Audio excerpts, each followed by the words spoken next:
de um grupo multidisciplinar. Esse grupo ele tem 5 anos já de existência e o nosso maior foco é trabalhar com crianças com toda e qualquer dificuldade de aprendizado.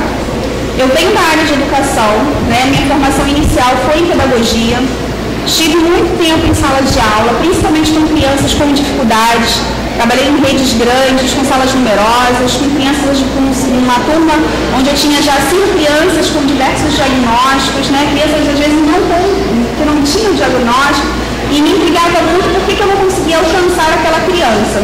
Eu não me intrigava por que a criança não alcançava a minha aula. A minha maior preocupação, a problemática maior, é quando eu não conseguia alcançá-la.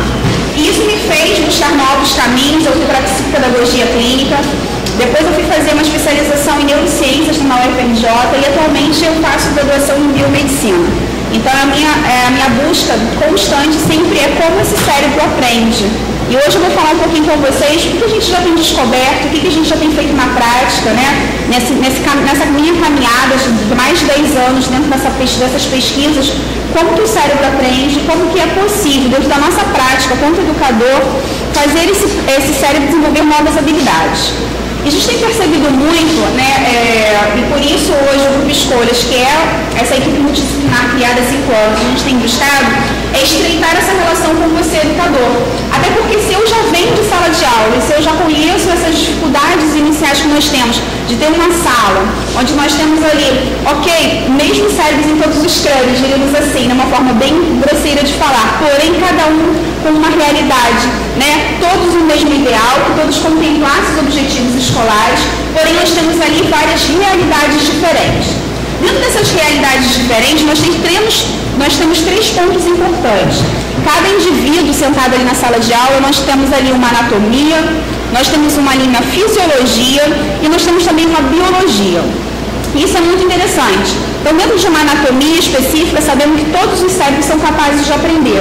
Até mesmo aquelas crianças com patologias, até mesmo aquelas crianças que têm, às vezes, dificuldades neurobiológicas e que sabemos que, às vezes, elas não conseguem aprender de uma forma como todos os outros, como todos a maioria, mas de alguma forma aquela criança aprende. Dentro daqueles cérebros todos em sala de aula, que nós temos as mesmas anatomias, as mesmas estruturas cerebrais, nós temos fisiologia, nós temos a fisiologia, o funcionamento dessas partes. E nós temos ali substâncias importantes, né, que são relacionadas ao próprio funcionamento do cérebro. Hoje a gente já afirma que o nosso cérebro funciona basicamente por eletricidade e substância química. Não é verdade? Tudo que nós recebemos do meio são transformados em impulsos nervosos que são caminham entre neurônios um ao outro, aquelas lindas conexões cerebrais neuronais que nós temos no nosso encéfalo, e ali são produzidas substâncias químicas que fazem que essas estruturas funcionarem de uma forma bacana, favorável à aprendizagem. Mas a gente tem descoberto outras coisas bem importantes, que não basta ter uma boa anatomia, um bom funcionamento dessas estruturas cerebrais. Eu também preciso ter uma boa biologia. O funcionamento de todo o meu organismo ele precisa contemplar. E hoje a gente tem percebido muito, até mesmo na minha prática do ponto clínica, a gente tem percebido que muitos diagnósticos têm sido fechados de uma forma, às vezes, só com um olhar de comportamento. O que eu quero falar hoje? A exemplo, hoje tem um modismo muito grande que toda criança que está desatenta, toda criança que está, entre aspas, agitada, é uma criança TDAH. Toda criança que está um pouco mais afastada, ela prefere estar, diríamos assim, sei lá, acho que é uma palavra muito forte, mas ela precisa estar nas suas particularidades, ela não gostaria de estar se envolvendo, ela tem alguma forma, algum assunto mais restrito, a gente pode considerar que ela é uma criança autista. Toda criança que tem uma dificuldade de leitura escrita, nós estamos dizendo que ela é uma criança disléxica. Isso é muito triste, isso é muito ruim, colocarmos diagnóstico, colocarmos rótulo, tão simplesmente por um comportamento apresentado. Não é verdade que essas características que eu falei há pouco se encaixam tão somente nesse diagnóstico. Nós não podemos fazer um diagnóstico olhando simplesmente pelo comportamento, pela dificuldade específica da aprendizagem apresentada naquela criança, pelaquela queixa inicial. Essas queixas iniciais que eu fiz essa abordagem há pouco, elas são queixas, são comportamentos, são sintomas de diversas coisas, até mesmo de não ter nada. Até mesmo eu posso ter uma criança que ela pode estar com uma disfunção na glândula da tireoide, a exemplo. Uma criança que tem uma disfunção nessa glândula vai ter todas as características de uma criança que tem dificuldades de atenção, uma criança que tem dificuldades de concentração em sala de aula. Uma criança com diabetes, ela tem todas as características de um bom TDAH. né? Então nós precisamos entender o que realmente nos leva a um diagnóstico, não é simplesmente o comportamento. Uma criança que tenha vindo de um estado diferente, ou uma criança que tenha mudado de escola, onde a escola anterior, a criança ainda estava na classe de alfabetização, no processo de transição da letra bastão para a cursiva, se chega na sua escola, onde uma classe que já estão todos fazendo a letra cursiva, ela poderá ter dificuldade para acompanhar. Ela poderá começar a ter lacunas nas suas dificuldades, na sua aprendizagem, e poderá o quê? Apresentar dificuldades na aquisição de leitura escrita. Mas isso não quer dizer que a criança seja uma criança com dislexia. Bom, essa abordagem que eu tenho feito agora, né, esse início dessa minha fala, eu sei que vocês estão, de repente, com um tempo bem curtinho, mas é para que a gente possa começar a entender como que parte a nossa avaliação, como que parte o nosso trabalho. Nós não fechamos nenhum diagnóstico tão somente a partir dos sintomas trazidos. Nós não fechamos um diagnóstico simplesmente pelo comportamento daquela criança. Nós precisamos de nos envolvermos de fatos importantes, de conhecer todos os grupos aos quais essa criança pertence. Então, essa criança tem uma família, essa família tem hábitos, nós vamos orientar quantos hábitos de estudos, os hábitos de alimentação. Hoje a gente percebe que estômago vazio, né? A criança onde ela está com uma dificuldade, ela não se alimenta corretamente. A criança que vem para a escola com o estômago vazio, ela não aprende. Para você ter uma ideia, o nosso cérebro, ele consome cerca de 30 a 40% de todas as calorias que você precisa para o seu organismo funcionar. Aquelas calorias básicas, diárias, que nós necessitamos, de 30 a 40%, o nosso cérebro ele pega para ele utilizar. Então, como que eu vou passar um período longo, né, de jejum, e aí nós estamos fazendo uma degradação dentro desse organismo, o nosso organismo está precisando aí de fatores importantes, de moléculas importantes para o seu funcionamento, para manter o seu funcionamento, né? O cérebro, ele precisa de muito mais do que isso, porque ele tem especificações das células do nosso sistema nervoso central, ele tem algumas características mais específicas de onde ele vai retirar essa ATP, de onde ele vai tirar essa energia que ele precisa para utilizar para manter-se vivo. Ele passou a noite toda em funcionamento, porque é quando você dorme que o hipocampo, a estrutura responsável por fazer a memória, é onde ele vai armazenar todo o aprendizado que você fez durante o dia. E nós temos hoje os nossos adolescentes dormindo após meia-noite, 1 hora, 2 horas da manhã. Nós temos uma criança que não dorme, nós temos um cérebro que não está desligando, né? E às vezes ele não desliga porque tem um problema de saúde. Nós temos as crianças que é um respirador bucal, nós temos uma criança que tem várias alergias, mas nós temos aquela criança também que não tem o hábito dentro da sua casa, das regras do próprio grupo, aonde eu preciso estabelecer o horário dessa criança ir dormir, o horário dessa criança ter as suas regras, né, fazer as suas atividades. Então, quando o meu cérebro passa a noite inteira, 7, 8 horas em jejum, aonde as minhas reservas de energia elas já estão se esgotando, e eu venho para a escola, ainda que eu não sinta aquela vontade de me alimentar, eu preciso comer. O cérebro precisa buscar energia. Para a gente ter uma comparação do que é esses 30 a 40% de energia que ele precisa para funcionar, a gente pode comparar o que pode ser equivalente a 2 copos, esses copos de requeijão cheios de açúcar, seria mais ou menos aquela energia produzida por essa quantidade de açúcar, o que o seu cérebro precisa para funcionar diariamente. Então, nosso cérebro é uma máquina que ela precisa de um grande financiamento para guardar as informações. E com certeza na sua escola você tem crianças com essas características que eu abordei, crianças com dificuldades de atenção, crianças com dificuldades de concentração e dificuldade na percepção. São 3 aspectos cognitivos que eu acho que dá para a gente abordar nesse espaço curto de tempo e você entender o que você pode fazer dentro da sua prática, sem fazer grandes mudanças mirabolantes. Não venho trazer propostas mirabolantes, mas eu venho trazer hoje o que a neurociência já tem estudado como ferramenta dentro da educação, dentro da sua prática quanto educador. Hoje a gente tem entendido que essas mudanças todas de comportamento, seja esse comportamento influenciado pelos péssimos hábitos que nós temos inseridos nos nossos grupos, e aí eu não estou falando de famílias mais ou menos a tempo, eu estou falando que nós, né, a espécie humana, nós estamos caminhando para a própria extinção. Não é verdade? Nós estamos influenciando cada vez mais o nosso cérebro a ter um comportamento que vai nos levar à própria extinção. Por que eu estou falando isso? Eu acho que a maioria aqui deve lembrar de quando nós utilizávamos o próprio dedo para mudar o canal da TV. Lembra? E nós começamos com o controle remoto, né? Hoje já temos outros aparelhos que integram um único controle para vários aparelhos. Hoje nós mudamos as nossas alimentações cada vez que eram mais saudáveis, para alimentações mais rápidas. E o que isso tem a ver com a aprendizagem? Você é tudo. Você tem deixado de fazer a ingestão de nutrientes que são importantes à vida, nutrientes que são importantes para a vida celular, nutrientes que são importantes para a boa oxigenação e para a boa circulação de sangue, também no seu cérebro. Se o seu cérebro não tem uma boa oxigenação, se ele não tem uma boa vascularização, o que vai acontecer?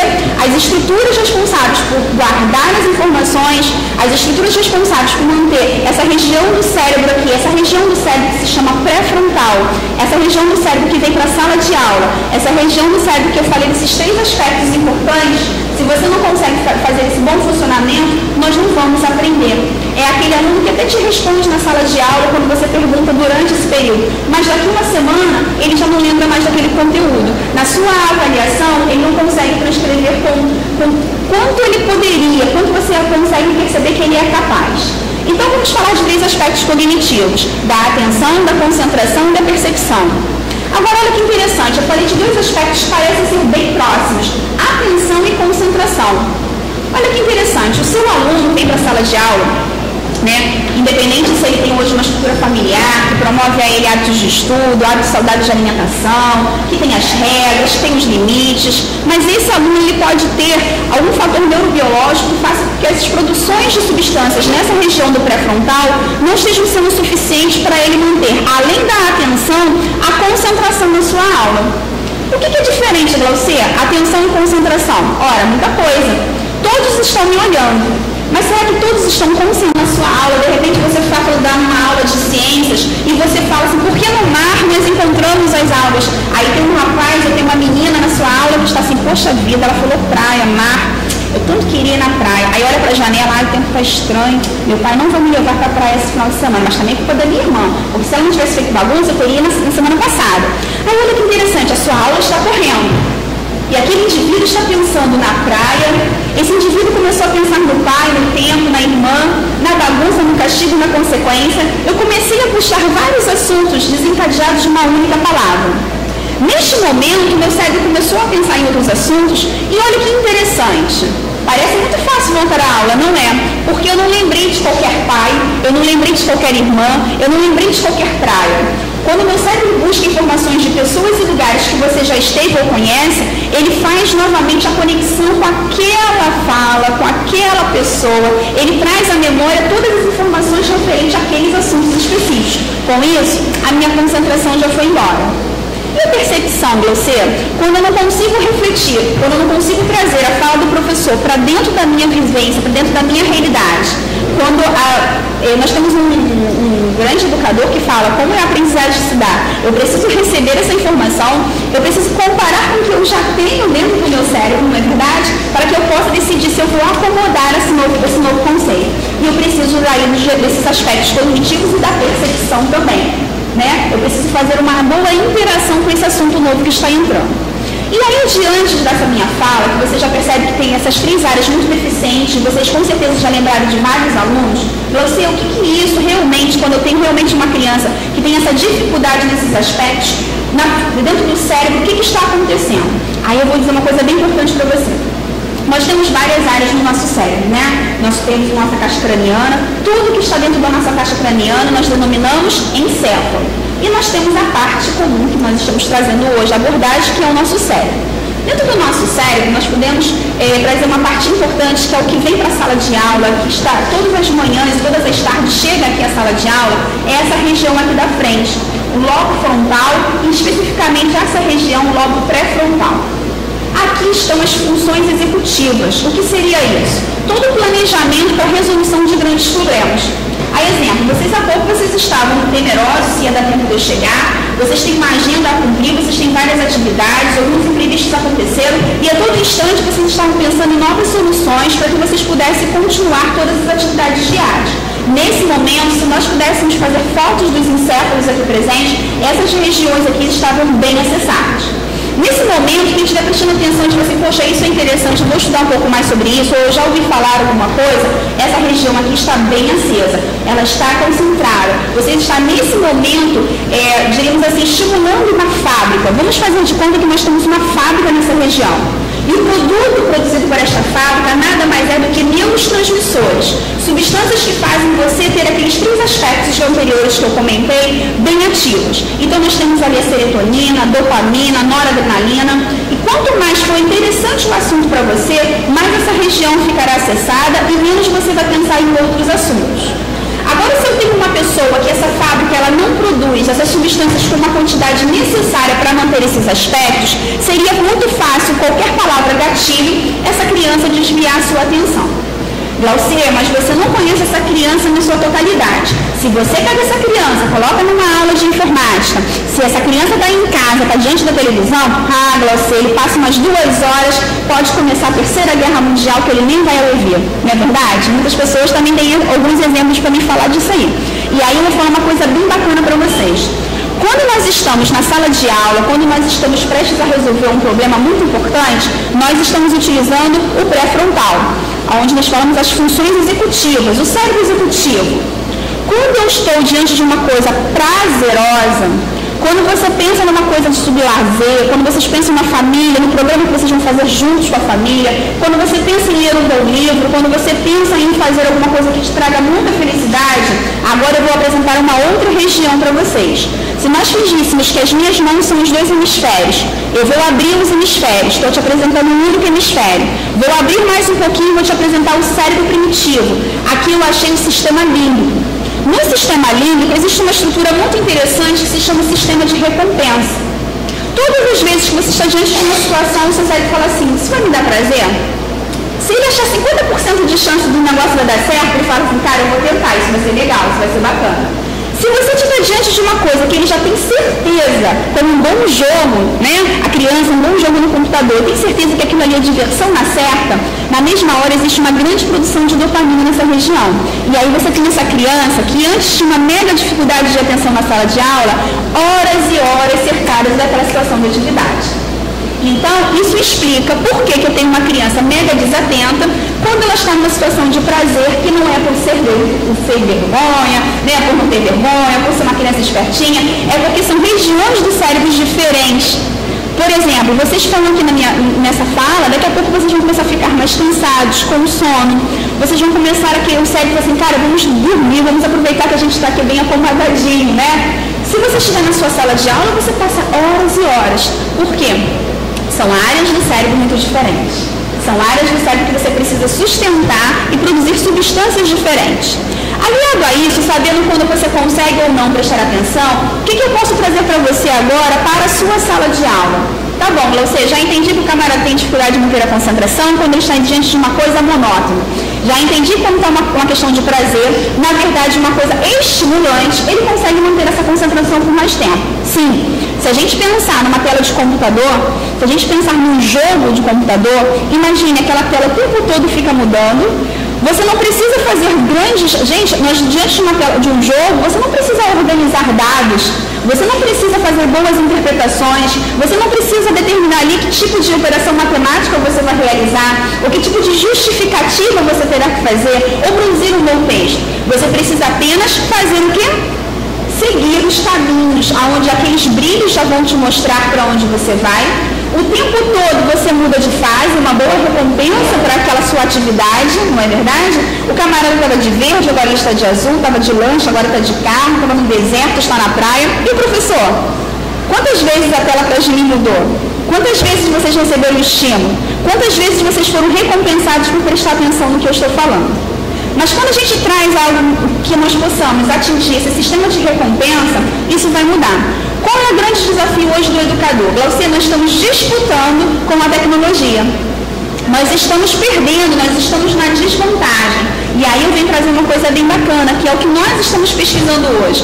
Hoje a neurociências ela tem essa preocupação de não só mostrar como o cérebro aprende, mostrar para vocês também que através do próprio comportamento nós podemos fazer com que o aluno perceba que atingir esse sistema de recompensa com a educação formal, com o conteúdo em sala de aula, entendendo a sua importância, ele também, de uma forma de repente um pouco mais, diríamos devagar, mas uma forma mais, um prazer mais constante.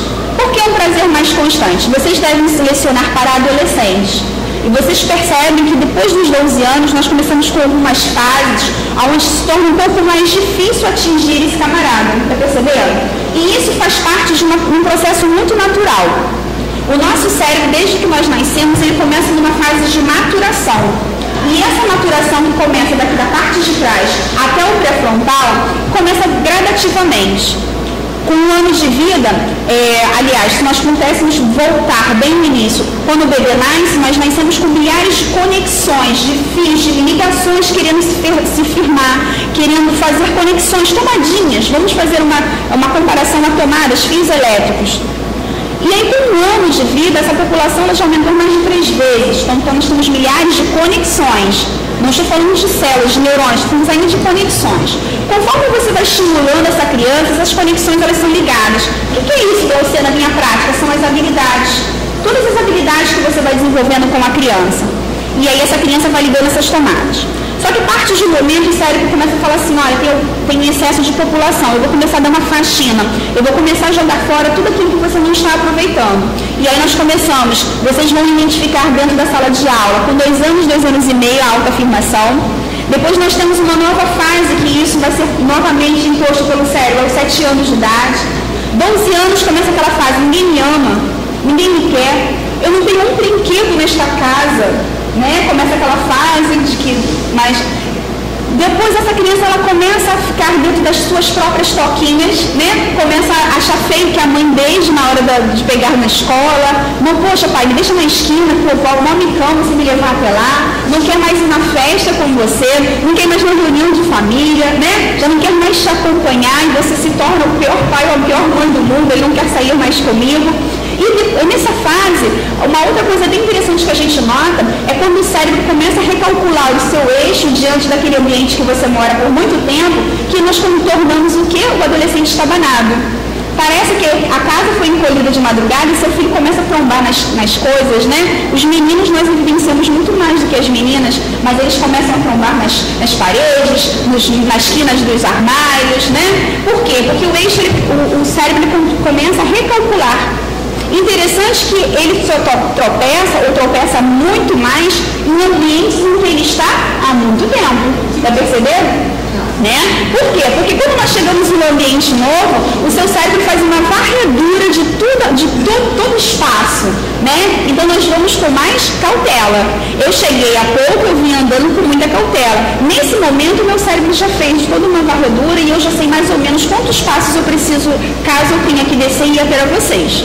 Então, quando eu estou por muito tempo e eu já começo a fazer esse hábito, já sei quantos passos preciso de um lado a outro, quando eu chego nessa fase, principalmente nessa região mais sensorial, ele precisa recalcular o seu tamanho nesse espaço onde você está. As extremidades parecem se alongar muito mais.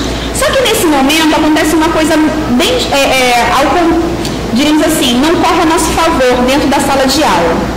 Nesse momento, aquele sistema de recompensa que eu falei para você, que sempre produz uma quantidade de dopamina bem bacana, responsável para que realmente você queira continuar a fazer aquelas atividades de prazer, essa dopamina vai dar uma queda, nós vamos ter uma baixa aí de produção. E você começa a perceber que aqueles brinquedos que sempre foram os mais favoritos daquela criança, ele começa a deixar de lado. Já perceberam que, de repente, aqui tem, se tiver mãe ou pai de adolescente, aquele toalhinha que sempre carregou, né, ele começa a deixar de lado, ele começa a ter novas descobertas. E com isso, várias estruturas no nosso cérebro desencadeiam, digamos assim, são estimuladas a produzir hormônios, e hoje a gente já sabe que o hormônio é desencadeado pela essa maturação do cérebro e não o contrário, e aí nós começamos a ver as mudanças, né? Acontecem todas as mudanças no nosso corpo. Mas o que eu quero falar dentro disso para dentro da aprendizagem? Nesse momento onde o adolescente tem uma baixa de dopamina, estar sentado por muitas horas ouvindo um assunto, digamos assim, um tanto monótono para ele, começa a ficar desagradável. Ele não consegue mais sustentar aquela atenção, ele não consegue mais sustentar aquela concentração. É um momento onde eles têm uma busca enorme por coisas que trazem, diríamos assim, prazer de uma forma muito rápida. eles ficam buscando dopamina de uma forma muito rápida. Eu faço uma comparação nessa fase de 16, 17 anos, né? Como fossem vários cérebros zumbis pela cidade, e aí eles começam a se agrupar, vários grupos de zumbis, né? De cérebros buscando dopamina, até que um chega e fala assim, cara, eu achei. Aí eles descobrem isso aonde? Nos esportes radicais, no piercing, na tatuagem, em coisas bacanas, assim também como encontro às vezes em coisas que podem destruir seu próprio corpo. Mas o que tem em comum em todas essas buscas sempre é o que? A busca rápida por prazer. E aí você percebe que em todas essas buscas que eles fazem, eles sempre querem o quê? Algo imediato. E nós estamos numa geração onde as orientações não estão percebendo talvez isso. Que a gente precisa orientar o nosso adolescente, ou então assim, eles se denominam às vezes pré-adolescentes, né? Eles colocam esse pré antes, que eles precisam não buscar coisas que ofereçam prazer rápido, mas que ofereçam alguma coisa que seja contínua. Então, voltando, gente, para essa questão de ferramenta dentro da sala de aula, tudo que a gente conseguir motivar os nossos alunos, tudo que a gente conseguir fazer com que eles percebam a importância de estar nessa sala de aula, você consegue fazer esse cérebro modificar. Por que, Glaucia? Você acha que é fácil uma sala com 35, 40 alunos? Não, eu não acho que é fácil, porque eu já tive também nessa situação de vocês. E hoje eu continuo. Hoje eu sou professora em pós-graduação e não está diferente. Hoje o curso de pós-graduação, né, até mesmo dentro da minha área, eu dou aula para um curso de pós-graduação para psicopedagogos, eu dou aula para turmas de neurociências, e eu percebo que às vezes algumas turmas em que eu vou lecionar, as pessoas nem trazem caderno. Às vezes vão passar comigo 2 dias inteiros e as pessoas parecem que estão assistindo uma palestra, ou que simplesmente elas vieram para um cursinho de verão, e são que especialistas que daqui a um dia eles estão atuando.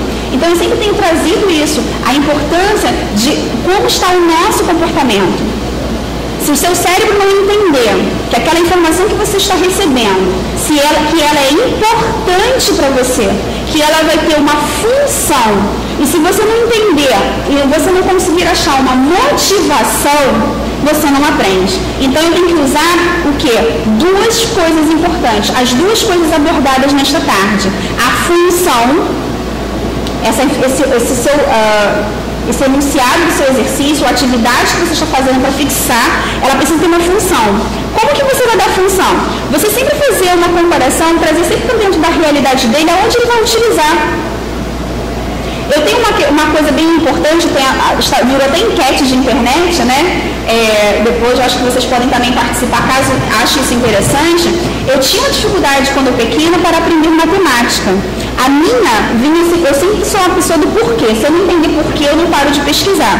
E eu ficava, por que entre, por exemplo, 2 vezes o 2, por que entre esses 2 números tem essa letra X? E eu perguntei para diversos professores de matemática, por que tem o X? Você tem, pronto, acabou. É só para você entender que ele vai repetir 2 vezes. Mas eu falo assim, mas vezes não tem a letra X na palavra vezes. E isso me intrigou por muitos anos. Então, enquanto eu não entendi o X, eu não aprendi matemática. Eu vim aprender o X adulto, então você vê o quanto a dificuldade de matemática que eu tive. E hoje eu pergunto nas minhas turmas que eu passo, e para diversos professores de matemática, e eles não sabem por que existe o X. Vocês sabem por que está aquela letra? Porque depois ela vira ponto, né? É intrigante isso, né? No Facebook, agora há pouco eu fui ver, já tem 30 comentários, 30 pessoas diferentes buscando as respostas, as mais, né? E eu já encontrei a resposta. Mas é interessante que eu estou fazendo todo mundo pesquisar. Por que o X? Mas eu não dou a resposta da mesma forma que alguém me deu um dia. É porque X e pronto, alguém determinou. Não, gente, ele tem um significado. Então, muitas vezes o nosso aluno não consegue dar um passo à frente porque ele não entende um significado. E hoje vocês estão lidando com uma coisa que se chama o quê? Inclusão. Hoje nós estamos aí sentados na cadeira de vocês, muitas crianças, e hoje, desde um transtorno simples de comportamento, que é o transtorno desta atenção, né, com ou sem a hiperatividade, nós já temos isso dentro de uma inclusão. São crianças que precisam que nós tenhamos um olhar diferente, algo a mais. Eu costumo falar nas minhas turmas de inclusão que um cérebro que precisa ter esse algo a mais, a gente pode comparar, para a gente terminar, a gente pode comparar uma casa. Você sai para fazer compras. Você saiu tão contente para fazer essas compras que você esqueceu e bateu a porta com a chave dentro da sua casa. Você voltou da rua com seus braços, né? Vamos fazer, você é o hipocampo, você é a estrutura que faz todo o armazenamento das informações recebidas. Você chega com todas aquelas informações em bolsas, em sacolas muito pesadas. E você quer entrar. Só que você se depara com a sua porta fechada e aí você se recorda, caramba, a chave está lá dentro. Qual é a primeira atitude? O primeiro pensamento? Será que tem alguma porta aberta? Será que eu esqueci a porta dos fundos ou uma janela? Você tentar uma entrada. Mas olha que interessante, você não vai carregar todas aquelas bolsas pesadas até os fundos da sua casa. Possivelmente você vai deixar para que você esteja com as suas mãos livres e você vai buscar uma nova entrada. Chegando lá nos fundos, você pode descobrir que essa porta está fechada, você vai tentar uma janela, enfim, você vai conseguir, né, você vai tentar até conseguir uma entrada. A inclusão é desta mesma forma. Às vezes a informação que nós estamos sempre acostumados a levar aos nossos alunos sempre é a entrada pela porta da frente. Um aprendizado onde é comum a todos os cérebros, mas nós não estamos nos deparando hoje com crianças onde a porta principal está trancada. E olha que interessante, nós vamos precisar buscar uma outra entrada. Mas algo mágico acontece. Quando você consegue encontrar uma porta para que você possa entrar nesta casa, você não volta pelos fundos e vai buscar essas bolsas e fazer todo esse caminho. Você percorre por todos os cômodos dentro da sua casa e destranca a porta principal. Essa é a verdadeira inclusão. É quando a gente procura uma outra entrada. Gente, é verdade, todo cérebro aprende. Como que eu afirmo isso? Por algo que nós chamamos hoje de plasticidade neural.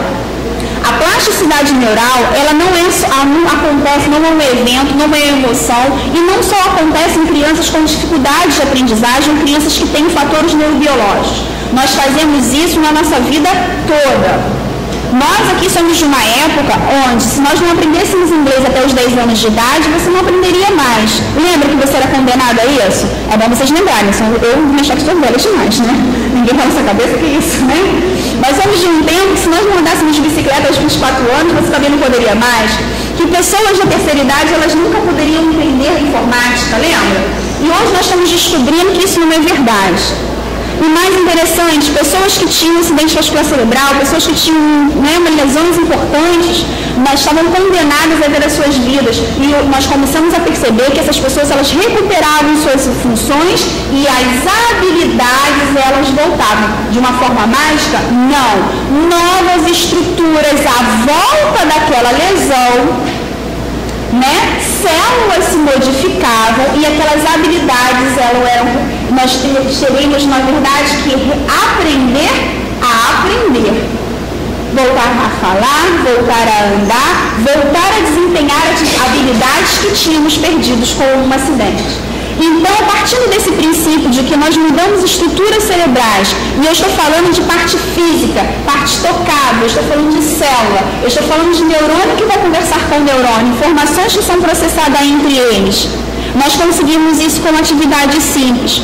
A inclusão, ela não é uma máquina mirabolante que nós vamos inventar e trazer para a sala de aula. A inclusão são atitudes inclusivas, posturas, comportamentos nossos como educador, de olhar para aquela criança, de entender o funcionamento do seu cérebro e entender qual é a porta que você vai precisar abrir para alcançar esse aprendizado. Eu afirmo com toda certeza para vocês, hoje nós trabalhamos com crianças das diversas patologias, crianças das diversas dificuldades de aprendizagem, diversas limitações neurobiológicas, e nós conseguimos perceber que existe hoje a plasticidade neural, ela é evidenciada, que todo o cérebro aprende. Agora, nós temos que respeitar como e o que esse cérebro aprende, mas nunca poderemos determinar até onde esse cérebro alcança. Nós não podemos dizer que uma criança, por exemplo, com paralisia cerebral, até que esquina ele vai nos surpreender. Porque quanto mais você fornece esse cérebro motivação e quanto mais, através das suas atividades, você diz para ele que ele é capaz de alcançar novos desafios, ele se torna motivado e ele vai em busca de novos desafios, de novas descobertas e de um sucesso acadêmico. Então, as nossas atividades hoje, por mínimas, digamos assim, práticas inclusivas ou por atitudes diferenciadas que possamos começar a colocar com dosagens bem pequenas, a gente começa a perceber novos ganhos, tá? E o que é a minha proposta hoje? A minha proposta hoje era trazer essas informações para vocês, sempre de uma forma muito superficial, muito ainda vocês precisam saber tudo sobre isso, mas dizer para vocês que nós estamos muito à disposição, né? O que vocês precisarem, para que vocês possam cada vez mais, dentro de cada disciplina que vocês lecionam nessa escola, nessa instituição, para que vocês comecem, de repente, caso queiram mudar essas práticas. E vocês vão perceber que isso vai tornar a sua aula muito mais prazerosa. Você vai perceber que vai render muito mais, né? Muitas vezes você vai para casa, poxa vida, aquele conteúdo que eu achei que seria tão simples, que eu ensinei da forma que eu aprendi, o meu aluno não aprendeu. É muito natural você tentar ensinar da forma que você aprendeu, né? Eu lembro que eu tinha uma dificuldade enorme também nas estruturas de uma célula. Muito contraditório hoje eu estudo sobre células. Mas eu ficava assim, por que se chama núcleo? Se chama núcleo porque se chama núcleo, porque é o centro da célula. Eu falei, não deve ser por isso. Mas era isso. Então, para eu não esquecer, eu fazia o quê? Eu pensava no ovo frito. Aí eu ficava pensando naquele ovo frito de uma célula. Então, o que eu fazia? Eu usava mecanismos, eu usava ferramentas, eu usava algo que pudesse ser um gatilho para eu trazer a minha memória, trazer uma lembrança daquilo que eu guardei. E hoje, quando nós conseguimos isso em sala de aula, sempre fazer essa associação, que o seu aluno possa de uma forma bem interessante guardar aquela informação associada a algo que ele já tem guardado, já tem em memória, torna-se muito mais fácil a aprendizagem. Tá? Então, nós somos uma equipe realmente multidisciplinar, nós fazemos um trabalho onde várias especialidades, elas estão ali conversando entre si com um único objetivo, promover o sucesso acadêmico das crianças que nós atendemos, de trazer qualidade de vida àquelas pessoas que nos buscam, que nos procuram e que hoje veem suas vidas às vezes limitadas e descobrem que é possível aprender. E aí, nada disso é possível se eu não tiver o quê? A ajuda de vocês. Por quê? Porque as nossas crianças, elas passam apenas 50 minutos dentro de uma semana inteira. Nós temos aquela criança dentro de uma sala muito reservada e particular, onde tudo que pode distrair somos nós que determinamos. Quando essa criança ela vem para a sua sala de aula, ela tem outras tantas 30 ou 40 crianças à volta, 30 outras tantas vidas e novidades para conversar e trocar com ela, tantos outros distratores. Então, professor, eu preciso da sua ajuda, de verdade. Eu preciso que você me conte como que está esse cérebro em sala de aula. Eu preciso que você me fale, Glaucia, eu tenho tentado, eu tenho trazido motivação, eu tenho trazido algumas coisas dentro da realidade, feito uma abordagem dentro da minha disciplina, mas eu ainda não estou alcançando. Então fala para mim, professor, como que você não alcança e como isso acontece? Porque nós podemos, lá na terapia, lá no programa de capacitação que nós desenvolvemos, fazer com que essa criança desenvolva novas habilidades para que o sucesso dela aconteça aqui.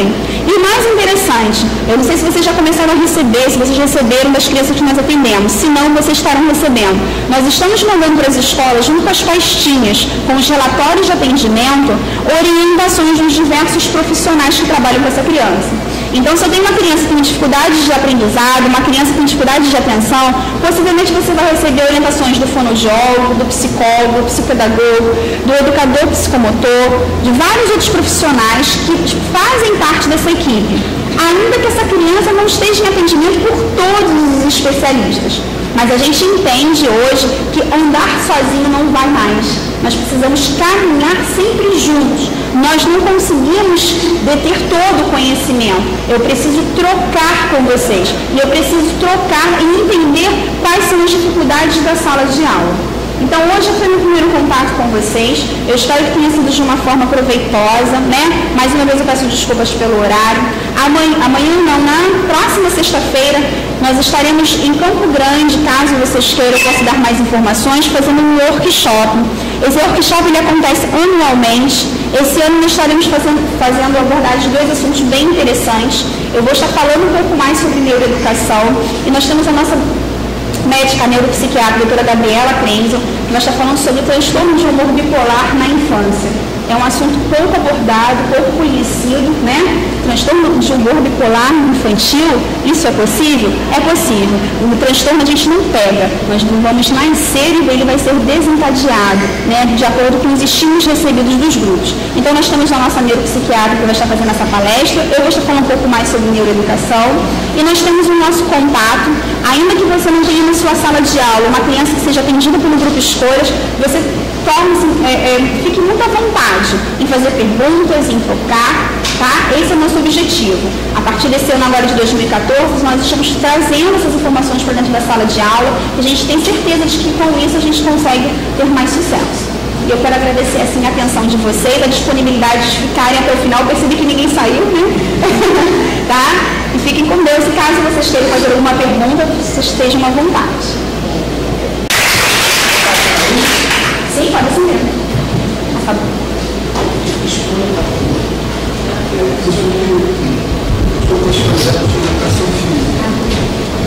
Você falou, temos percebido até a influência desse comportamento motor das crianças que têm chegado, né, até a escola. Inclusive, a gente já tinha feito aqui até essa observação, nós há uns 2 ou 3 anos atrás já observamos isso aqui. O comportamento motor dessas crianças tem mudado bastante. E com relação ao que você falou a respeito de incentivar e motivar, né? Eu tenho muita dificuldade com relação a isso, né? Porque não estou falando pelo grupo, mas percebo que o grupo incentiva muito. O grupo aqui incentiva muito. Talvez nós não estamos conseguindo chegar na motivação, porque eu acho que a motivação ela é intrínseca, né? Não sei se é, mas eu acho que seja, mas eu posso te incentivar, mas de repente te motivar, eu acho que é mais da parte pessoal. É verdade isso? Não é? Como é que a gente pode fazer para conseguir motivar? Porque eu acho que incentivar aqui é o que mais fazemos. Entendi. Não, com certeza. Deixa eu te fazer algumas abordagens, né, professor? Partindo do princípio que tudo que nós aprendemos pela parte psicomotora. Hoje, até mesmo no estudo do autismo, hoje o estudo para entender as causas do autismo, hoje não está fundado que o autista ele é tão somente genético, é uma questão de genes, né? E nós temos aí todas as evidências que nos mostram isso. Nós temos a própria síndrome de Rett, que é uma criança que vem seu desenvolvimento natural, e daqui a pouco ela começa a perder as habilidades, e daqui a pouco ela vai entrar no espectro. Então a gente pode entender que nós podemos entrar nesse espectro autista. E aí, os estudos em relação ao autismo, ele se deu a partir dos neurônios espelhos, né? Os neurônios espelhos, para quem não conhece, são um grupo de células que nós temos no nosso cérebro, que todas as vezes que você está fazendo um movimento psicomotor e alguém está muito interessado nisso, a novidade, você vai acessar as mesmas células. Como assim para você? Por exemplo, se eu estou numa sala de educação infantil e eu falo assim para eles, olha, vai fazer uma coisa muito legal. Aí eu pego uma garrafa de água, presta atenção, vocês estão prestando atenção? Vai acontecer uma coisa. Aí, presta atenção. E eu começo a fazer esse movimento, eu estou pensando no movimento que eu preciso fazer, ok? Logicamente, estou acessando as células que são importantes para que eu possa abrir essa garrafa. E olha que interessante, se nós pudéssemos fotografar, se nós pudéssemos, na verdade, filmar as atividades cerebrais do encéfalo de todas as crianças, as mesmas células que eu ativei para abrir a garrafa, com aquela cara de motivação, de novidade, diríamos assim, né?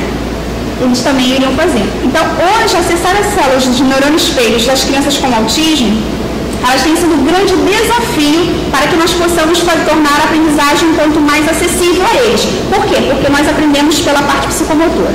Pegando essa primeira parte da fala, onde nós estamos evidenciando essa questão motora, é muito importante falar isso, professor. Por quê?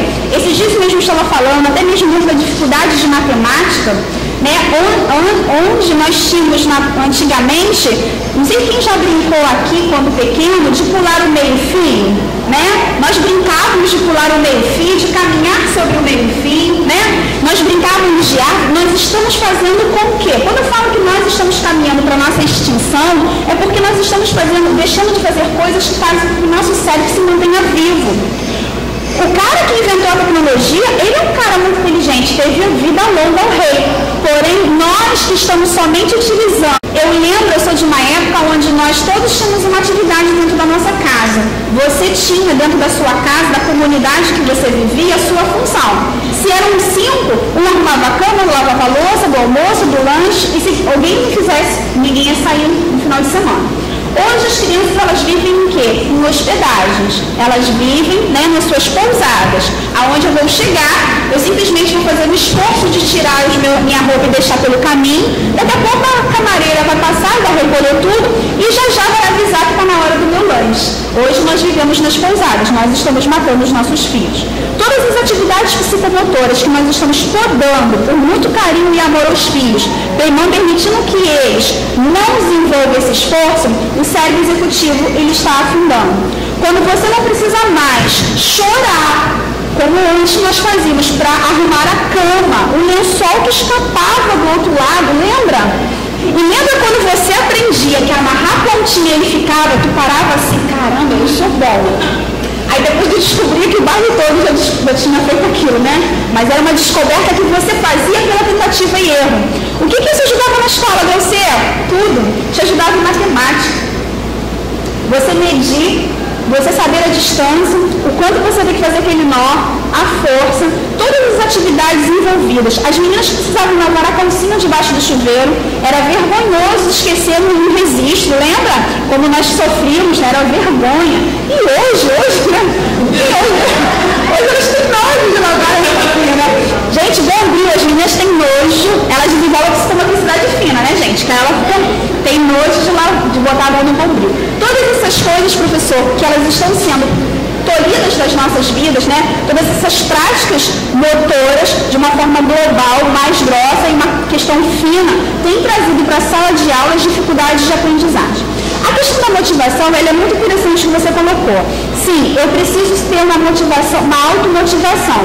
Eu preciso realmente, professor, querer. Porém, eu só esqueci talvez de falar uma coisa mega importante. Quando eu estou ainda nesse desenvolvimento do meu cérebro, que ele começa a fazer a maturação, eu ainda preciso receber essa motivação de fora.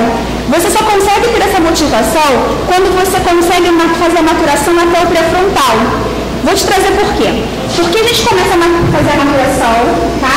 Das nossas partes, e essa região aqui é a região que você consegue se colocar no lugar do outro. Você só consegue ser motivado para alcançar a profissão se você conseguir se colocar no lugar do outro e exercer essa profissão.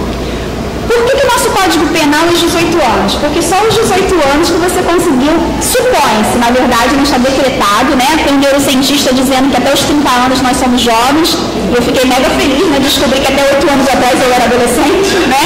Então, isso é legal, né? E aí, até os 18 anos, nós, teoricamente, essa região aqui não está madura. Então, é por isso que quando a gente pega uma criança e conta uma desgraça para ela, ela está assustada, com os olhos arregalados, você está contando uma coisa muito ruim. Acabou de contar, tia, você sabia que hoje começa um filme legal no Discovery Kids? Aí tu fala assim, que criança insensível. Não, ele não consegue se colocar no sofrimento daquela pessoa da história. Mas se você consegue ter uma história de alguém que aconteceu uma coisa, você diz, gente da minha idade, tão novo, a gente só fala isso, tão novo, né? Dependendo da sua idade, tão novo, como pode ter acontecido? Você sofre, você chora, você se emociona, se aparece uma tragédia na televisão, você consegue chorar por alguém que você nunca viu na sua vida, né? E isso traz para você motivação, diversas motivações. A nossa motivação, enquanto ainda não conseguimos nos colocar no lugar do outro, ela ainda precisa ser estimulada. Vou lembrar quando você era motivado. Muitas famílias, não sei se aconteceu com você, mas eu já fui motivada assim, né? Ou você passa de ano ou você apanha. Você era motivado, né? Não foi muito... Gente, eu li a Bíblia onde o F era PH ainda, o São Gênero. Olha, não fica calculando a idade não, tá? Só fica nessa informação. Então eu precisava decorar a tabuada, né? Eu vim de escola pública, eu sempre estudei na escola pública, né? E a escola pública, eu costumo falar, e as pessoas não se recordam, espero que vocês se recordem, né? Então, que antigamente, na minha época, nós éramos divididos assim, nós éramos inteligentes ou nós éramos burros, lembra? E eu estudei, não sei se vocês conhecem um bairro bem pertinho daqui, eu estudei no Catiri, né, numa escola municipal no Catiri, aonde era assim, se você era inteligente, você estudava de manhã, se você era burro, você era do turno da tarde, né? Eu estudava de manhã, tá?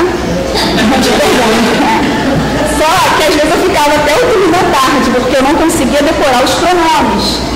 E o maior medo não era não decorar o pronome, era receber a professora que voltava do almoço batom, eu tinha muito medo dela. E eu ficava com muito medo que ela ia entrar, ela ia me olhar muito séria, e quando ela me perguntava, eu esquecia tudo. E por que a gente dá esse branco, gente? Vocês sabem por quê? Você estuda muito, você está tudo na ponta da língua, né? Quando alguém te pressiona, fala agora. Você fica assim, porque o cérebro ele não é nosso amigo. Olha só, você dorme com o inimigo. O cérebro não é o nosso amigo é o coração, né? Quando você precisa muito dele, ele sempre te deixa na mão. Você estuda bastante, quando você chega no concurso você não se recorda, você vai numa entrevista de emprego onde você fala muito bem, chega na hora você fala um monte de palavras erradas e você, caramba, a pessoa vai achar que eu não sei falar corretamente, né? Você sofre um acidente e ele vai falar assim, cara, tu fica aí que eu vou entrar em coma, que eu vou me proteger, né? Se está faltando ATP, né, professor? Você tá falando, o que ele faz? Ele fala assim, cara, eu vou ficar bem tudo, né? Ele está querendo se proteger. Sempre ele está vendo o que ele pode ainda resgatar de energia. Então, professor, essa motivação, ela só consegue ser de uma forma de automotivação, é uma habilidade, poderíamos dizer assim, tecnicamente para você, que nós vamos aprender ao longo da nossa vida fazendo espelho de quem já a tem. Então, quando o aluno consegue entender que aquele professor, ele consegue se automotivar e consegue, diríamos assim, motivar todo o grupo. E aí é uma coisa que a gente não pode confundir. A motivação, ela não pode ser confundida com a vontade que vocês têm de trabalhar. Tá? Porque assim, eu tenho certeza que vocês têm. E eu sou da área também de educação. Estou indo para a área de saúde, mas eu estou com meu pezinho e não vou sair da área de educação. Tá? E eu sei que isso é possível. Isso não quer dizer com a questão da competência de cada profissional. Somente vocês estarem aqui me ouvindo hoje, eu já tenho certeza que esse grupo é um grupo que procura cada vez mais motivar o outro, motivar seus alunos.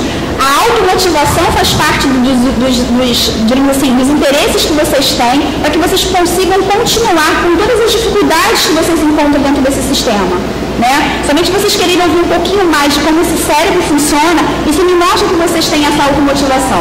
Mas quando eu digo em trazer essa motivação a esse aluno, é a gente entender, a gente não entrar em desespero de que nós não estamos perdendo para a tecnologia, porque é algo passageiro, é uma questão realmente de comportamento. Quando a gente fala a questão de trazer um pouco da realidade, a exemplo, eu uso muito professor de educação física, até mesmo quando eu estava em sala de aula, eu usava muito as aulas de vocês para que eu pudesse atingir o meu aluno. Então, às vezes, se eu tinha uma criança que ela tinha uma dificuldade muito grande de entender as partes de uma palavra, eu sempre tentava sentar com o professor de educação física e perguntar se dentro daquela aula que ele ia fazer um circuito, se ele permitia que eu usasse parte de uma palavra, se eu podia fazer uma gincana, se eu podia fazer uma mini competição, sem fugir, sem atrapalhar, evidentemente, né, a aula desse professor e fazer conciliar isso aí. Isso trazia muita alegria para as crianças. Eu promovia, às vezes, oficinas, né? Eu tinha uma criança que ela tinha dentro do espectro autista, né, nós temos a síndrome de Asperger. Então, a criança com síndrome de Asperger, ela tem uns assuntos que elas são bem específicos, né? Elas têm aqueles assuntos que às vezes não é comum às outras crianças. Às vezes você pode ter uma criança com a síndrome aos 10 anos que ela gosta de falar de política. E não é comum outras crianças com 10 anos falar de política na hora do recreio.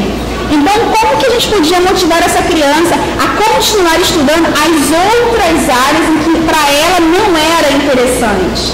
É permitir que um tempo que como uma novidade, assim como o outro traz o bonequinho como novidade, o carrinho de controle remoto como novidade, ele pudesse fazer uma abordagem. Ah, você vai dar aula de política? Não, mas a gente pode escolher dentro daquele tema grande, algo mais específico e centrado, e fazer de repente um teatro, uma encenação, aonde ele pudesse colocar as suas leis, colocar o que ele acha de importante, ou fazer uma mini eleição, e ele fazer essa organização, ele promover um debate. Olha só que interessante. E isso acaba envolvendo os outros, por quê? Porque é uma forma para eles muito diferente, né? É algo para eles assim, caramba, eu fazer um debate ao ano das eleições, o que é isso? E aí a gente pode fazer com que, de uma forma interdisciplinar, outras disciplinas venham a contribuir, né? E a gente possa alcançar, às vezes, a dificuldade. E aí entra mais uma vez a sua área. Quando eu tenho essa criança, muitas crianças, elas aprendem quando elas podem ver o processo acontecer. Quando na prática, quando realmente ativando essas células, não agora por observação, mas realmente por praticar, por ver o processo acontecendo gradativamente, esse aprendizado vai entrar não mais pela porta principal que está emperrada, mas pelas diversas outras janelas. Tá, professor?